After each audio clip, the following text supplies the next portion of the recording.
Ադրբեջանի և Հայաստանի պարագայում մենք շատ մոտ ենք այդ երկրների միջև առկա հակամարտության վերջնական կարգավորմանը։ Ամերիկյան պահպանողական Բրեյտբարտ կայքին տված հարցազրույցում հայտարարել է Միացյալ Նահանգների նախագահ Դոնալդ Թրամփի մերձավոր արևելքի հարցերով հատուկ բանագնաց Սթիվ Ուիթքոֆը։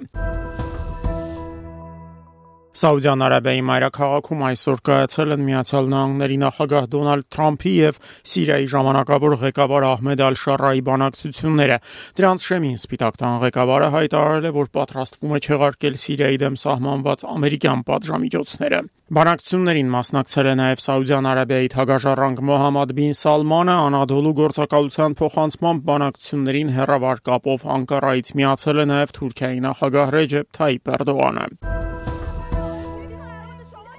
Իրանի արտգործնախարար Աբբաս Արաղչին քննադատել է Միացյալ Նահանգների նախագահին Սաուդյան Արաբիա կատարած այցի ժամանակ նրա հնչեցրած հայտարարությունների համար։ Սպիտակ տան ղեկավարը մասնավորաբար նշել էր, որ Իրանի Իսլամական Հանրապետությունը Մերձավոր Արևելքում գտնվող ամենաապակառուցողական ուժն է։ Սա իրոք ցավալի է, որ Թրամփն անտեսում է Իսրայելի սպառնալիքներն ու հանցագործությունները, փոխարենը Իրանն է որակում որպես սպառնալիք։ Հստակ է, որ նման քայլը մոլորեցնելու նպատակ ունի։ Արդյոք Իրանն է 60,000 մարդ սպանել Գազայում, նշել է Արաղչին։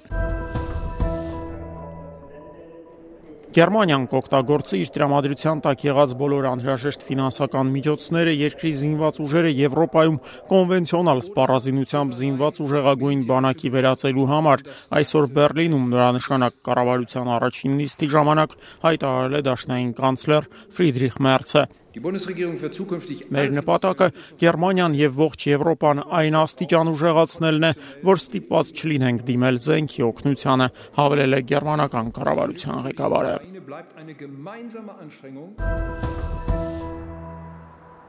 Ռուսաստանի պատվիրակությունը վաղը Ստամբուլում կսպասի ուկրաինական պատվիրակության անդամներին, ինչպես և մայիսի 11-ին հայտարարել էր նախագահ Վլադիմիր Պուտինը։ Այսօր լրագրողների հետ զրույցում հայտարարել է Կրեմլի պաշտոնական ներկայացուցիչ Դմիտրի Պեսկովը, չհստակեցնելով սակայն բանակցություններին ռուսական մասնակցության ձևաչափը։ Ուկրաինական կողմը ևս չի հստակեցնում այս հարցը, երկրի նախագահ Վլադիմիր Զելենսկին միայն հայտարարել է, որ մեկնելու է Ստամբուլ, որտեղ ակնկալում է հանդիպել իր ռուսաստանցի պաշտոնակցի հետ։